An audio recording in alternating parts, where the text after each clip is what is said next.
Best friends bestie friends எல்லா வார்த்தைக்கும் அர்த்தத்தையே மாற்றி நார் அடிச்சு வச்சிருக்கானுங்க. நம்மள என்ன அதுவா? நம்ம நிஜமாலி ஃப்ரெண்ட்ஸ் தானே கல்கி.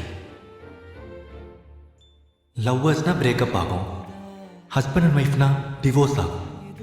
ஆனால் ஃப்ரெண்ட்ஸுன்றவங்க பிரியவே மாட்டாங்கன்னு தானடி அதுக்கு ஒரு பேரே உருவாகவும் இருக்கு.